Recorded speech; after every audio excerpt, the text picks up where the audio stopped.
smile she gave him was reserved but kind, and the way he returned it made me feel like I was eavesdropping on them. Maybe I should have been jealous, but the regret in Edwin's eyes canceled that out.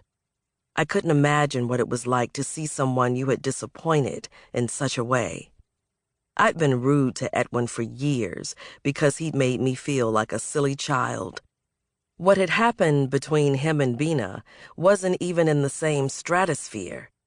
I wanted to hold his hand, not to stake my claim, but because he looked like he could use the comfort.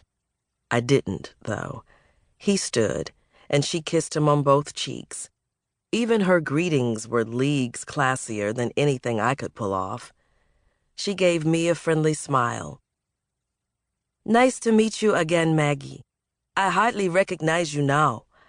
Has so much time passed since we met? John speaks of you so often, and Arden and Gabriel did as well. How are you adjusting to life at school?" In my imagination, I leaned my chair back on two legs and told her that everything was awesome. But when I opened my mouth, the truth came out. "It can be hard sometimes, but it's good. I thought I wanted to stay at home, but I'm glad I let John talk me into coming. I feel like I'm living the life I was supposed to, making up for what the flair stole away." Bina smiled and nodded. Now that she was closer, I could see there was something sad about her smile that made it even more beautiful. Like she was smiling in spite of, instead of just because. Something about her reminded me of Danielle in a weird way. "I remember when I first came to the United States for school. I tried to be very brave and decided I didn't need anyone for anything. I thought I'd already experienced all there was to know of life, and that no silly American could teach me anything. But the very first day, I couldn't get the key card on my door to work." She laughed. "It wasn't because this technology doesn't exist in my country, but because for some reason, I can never remove the card fast enough. So I tried for a full hour. Finally, another student came over to help me, and I let her. And so on my first day here, I learned that I could be outsmarted by a piece of plastic, and that I should choose my allies wisely." A rumble of laughter passed through our group, and even the baby burbled, as if she agreed with her mother's assessment. I glanced at Edwin. "I think that's the game plan I'm working with, minus the superior plastic."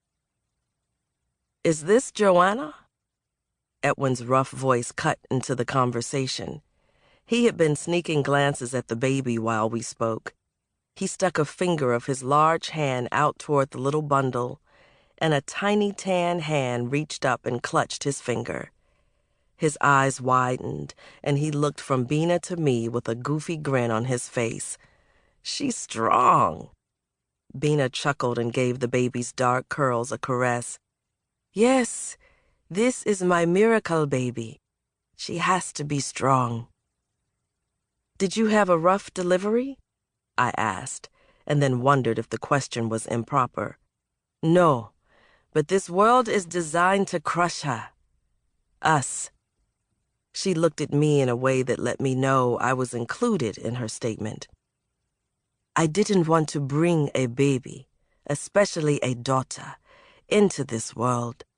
But then I realized that the work I do every day, that all of us do, is to ensure there's a future.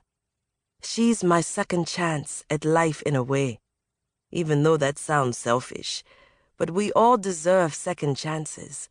Our pasts cannot haunt us forever."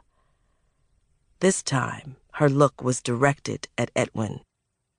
He chewed the inside of his cheek and nodded, as if slowly absorbing her words.